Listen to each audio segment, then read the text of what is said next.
Hi, I'm Yashwant. Welcome to the Yashwant Palagar Show. The theme for today's episode is careers in marketing and sales. So, marketing and sales are two different terms that are not just skills, but that are relatable to every individual's life. For today's episode, we have a guest with us, is Sampath Malidi, the founder of Intandemly. Hi, Sampath. I'm good to have you here. How are you doing? I'm doing very well, Yashwant.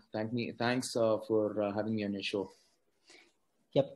Yep, Sampath. So I just introduced you as a founder of Intandemly. So can you introduce more about yourself to our audience? Yeah, sure. I'll just keep it short and sweet. So I'm the founder of Intandemly Technologies. So it's a sales automation tool which is targeted to sales and marketing people. And I also co-founded another company called Revit, which is a video experience platform where people can build their own OTTs if they have their own content.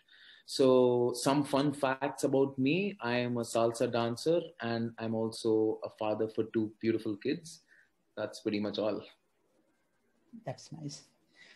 So that, as I said, like the theme for our today's episode is about completely about marketing and sales. So I mean, long back, marketing and sales are just two different career options, but nowadays the intention is completely different because marketing is now everywhere and even sales is now everywhere. So what according to you is the definition of marketing and sales, and also if possible explain the difference between them? Yeah, sure. See, I think I'll put it in layman terms rather than giving the technical jargon so that everyone kind of gets it. See, sales basically has a face, and marketing is something which is faceless. So you have to the goal of both the departments is to generate revenue. But whereas sales becomes more transactional because you would have to either meet them and kind of close the deal, marketing agenda becomes more to get noticed. So eventually the sales should happen because you're kind of being noticed over there. So ideally the goal is revenue, but over here your focus is on being noticed, whereas sales, it's you instantly want to have a transaction and see the money coming in. That's the basic difference. It's face and faceless. Okay. It was simple and nice. So, what do you think the sudden increase in marketing and sales jobs? I mean, previously they were only limited to the people who has done a particular course on sales or marketing, but nowadays it is completely different. So everywhere we can find more marketing jobs or digital marketing jobs. So, what do you think the reason, sudden increase? See, I think prime reason would be, first, I think the rate at which people are starting up companies has really increased. Okay. Now, whether it's a services company or whether it's a product that they're trying to build and stuff. Now, let's take like any organization which builds their own stuff. It takes like 6 months, 1 year to kind of get out. Now, what's the next logical step that they have to do? They have to find customers from themselves. So the need to be out there and need for them to be more visible has really increased. So so what's happening in our cases? So the need for great digital marketers or salespeople have increased, and the quality of people who really know the subject has kind of decreased.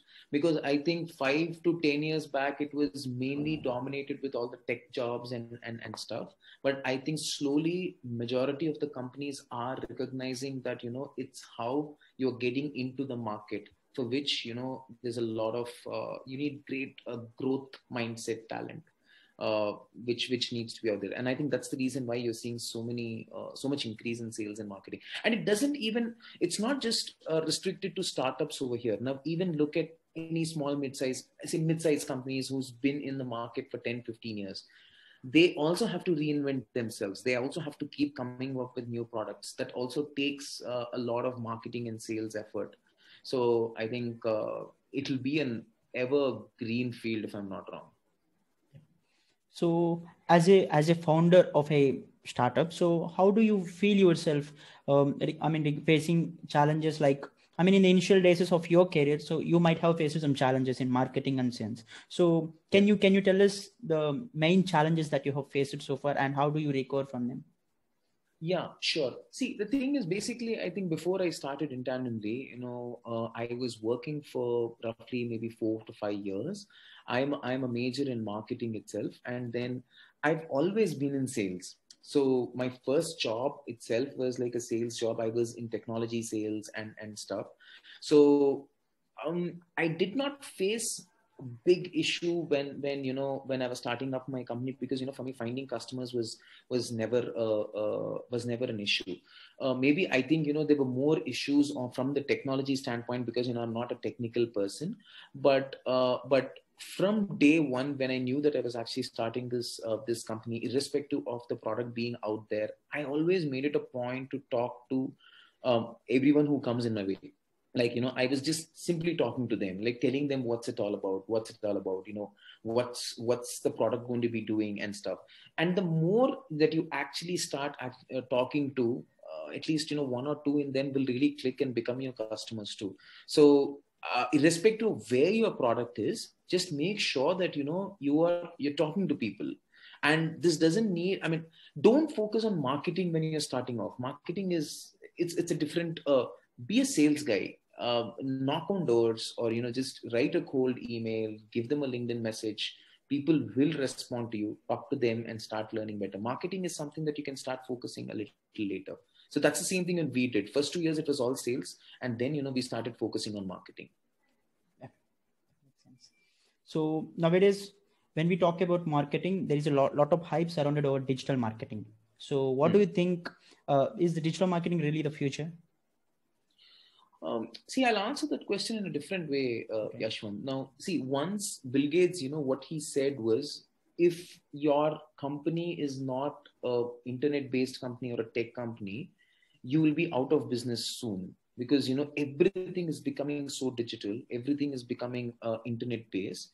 So if you're not, if even if you have a very, I would say, a very traditional company, if you are not transitioning yourself onto the internet, you'll be out of business very, very quickly. If not, maybe not 10 years, 20, 30 years down the line, you will be like, out of business. So now if the business mindset is not to transform themselves digitally, there will be a significant issue. And once you actually transform yourself digitally, what's the next thing? You have to digitally make yourself aware.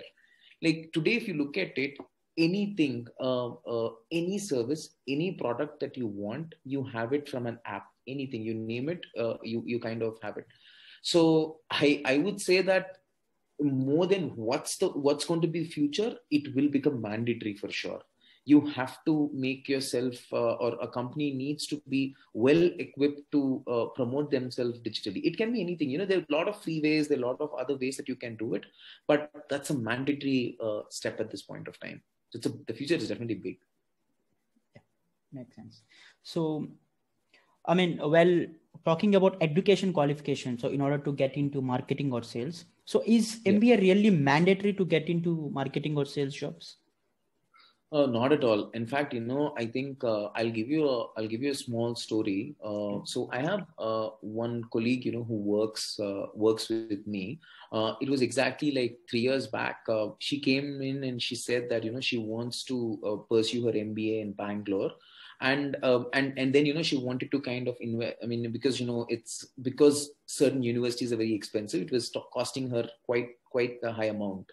So I asked her how much is it, and all that. I mean, I don't want to take the figures and all that, but I was like, why do you want to do all that? I said, instead, come and work with our company, and 2 years I'll show you, that you will be way more superior than whoever are graduating at this point of time. Today, she still works with us, and she's a rock star performer, totally.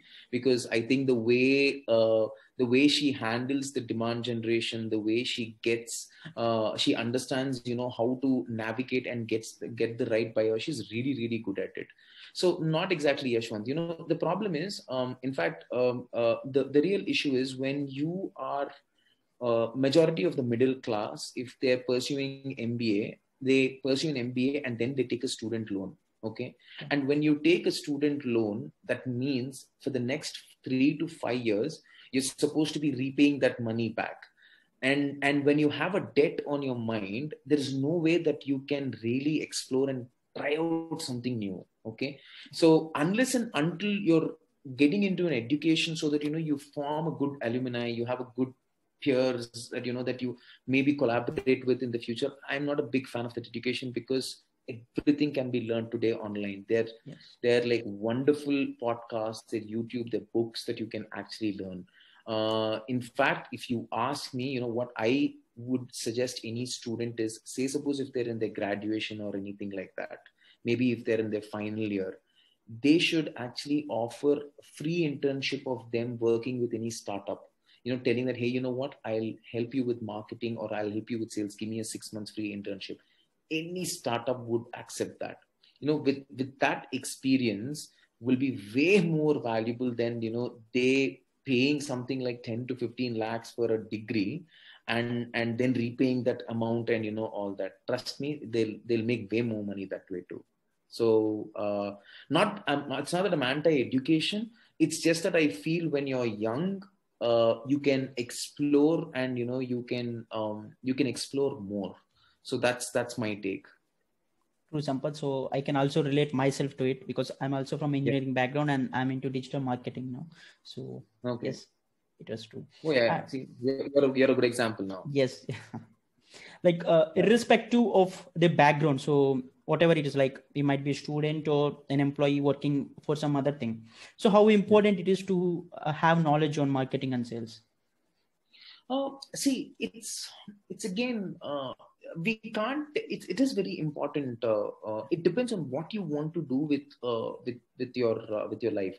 So essentially, are you saying that if they're a technical background person, if they want to get into sales, is that your question, or is it something related? Because marketing and sales are now a daily requirements. So in order even to promote ourselves, we need that basic marketing knowledge. So I'm asking in that manner. Yeah. See, here's a map that I have. Okay. Okay. In life, 85% is all about how you're negotiating and communicating yourself. 15% is technology knowledge. Like, look at ourselves. We use gadgets, we use laptops. It's how well it has been marketed to us. We just don't even care what's happening internally. Of course, it is a base, but how well that message is being communicated. So even if someone is in technology and that's what they're really passionate about, somewhere or the other, I think they need to cultivate that habit of communicating, and and what they do essentially. Okay. So I think once I made a video on how technology people can become sales guys. So but yeah, but what the thing is, it is definitely very important. They should know, and if they want to be independent, to do something on their own, and all that skill is kind of mandatory now.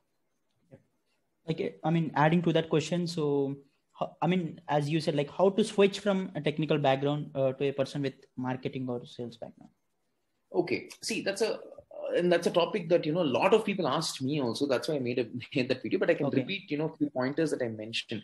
See, the thing is, now the common misconception that is there in the market is, if you have to be a great sales guy or a marketing guy, they think that you have to be loud, extrovertish, talk a lot, and all that. That's all crap. It's all crap. That's not what it works. Okay. What the buyer really looks for is, how well is he being able to connect with the other person. Now, sometimes introverts actually make great sales guys. So majority of the technical people are a little introvertish because they're confined to the job and all that. But if they have that knack of just, they don't need to focus on high-end jargons and all that. If they have the knack of communicating what they're doing in a very, very simple way, that should be good. If you are making, and if I'm a buyer, I'd rather talk to a technical person than a sales guy, because sales guy ends up promising everything to us, right? I'm a sales guy myself. So instead, if I'm talking to a technical person, they have an edge over a sales guy, because so they need to focus on communicating things in a very simple way. Very, very simple way. Start small, communicate a simple, like if you look at Salesforce as an organization, right? Salesforce or SAP or something, below the sales, after the sales guy, there is something called as a sales engineer who comes in to talk to you. So he's the one who has a technology background with a blend of sales, and he plays the real key role for the deal to be closed more than the sales guy. So just try to make it simple. I think it'll be easy. You don't need to be an extrovert to be a good sales guy. Yeah, makes sense. Yeah. So, like, what do you think are the common myths on careers in marketing and sales? I think, common, especially I think this is when we hire interns, right? I think, when we're trying to get college grads or something. One common myth that a lot of sales marketing jobs, that they think, is this door to door? Should we go they think it's like a proper Oxford dictionary selling kind of a job, especially in India. They think they immediately relate that to a field sales job. And another problem is, I think there is no formal or a good education on sales and marketing as coursework. Okay, that's another problem. If you really look at it, maybe I think there is a curriculum on marketing, but there's no curriculum in sales. If I kind of know, because that's not there. Their common myth, it's a door-to-door job, but that's not it. Because if a company is successful versus another company which is not successful, that means they have marketed and sold themselves very, very well. This company did not sell themselves well. It's not the great product, but it's how you're getting into the market. So that myth needs to be out. It's not that, because every company needs great sales guys. And one final message to our audience on choosing a right career in marketing or sales. See, the thing is, I would say if that is something that you want to pursue, do not start with marketing. Start with hardcore sales, at a very young age. I mean, if you're a college grad or something, I was mentioning the same, right? Exchange your time with a growing company and offer them your services in terms that you would sell. Find something that is very interesting and let me put it this way. Say suppose you're a graduate right now. See the list of 100 companies that are very close to where you're living. They'll be definitely interesting companies. Yeah. Reach out to the founder. Tell the founder that, hey, you know what? I think this is a very exciting product that you are. I'm going to sell this on your behalf. Just offer a free internship for 3 months or 6 months. Trust me, even if you do not produce results, but you show that effort and grit that you can do it, the company itself will absorb you, as a salesperson. Once you understand the ground reality of sales, inside sales, how leads are generated, how big an impact sales has in a company, you understand that, then think broader about marketing. Okay, okay, now that I've done this one-on-one, if I want to reach a larger scale, just like example, what are you doing, Yashwant? Your podcast can reach to a lot of people. So then start transitioning into different marketing, creating your own content and stuff. Starting directly with marketing, I feel, you lose the context. I feel sales exposed marketing guys are way more powerful because, they have a stronger edge. So yeah, I think that would be my tip, to just go out there and offer your time. There's so much market there. That's great. And thanks, Sampath. We have got some valuable information on marketing and sales. And I think it clears almost a lot of myths that are surrounded over marketing and sales. And now with the help of this video, I think at least some of them will choose marketing and sales as a career option. So once everyone has to choose. That's mandatory. Yeah. Once again, thank you for accepting my invitation once again. Not a problem, Yashwant. It was a pleasure talking to you. Yeah. So yeah, I hope it helps everyone who are watching this. Thank you so much for watching this video. And if you really like this, please share this in your network and let others know about this wonderful podcast. Thank you.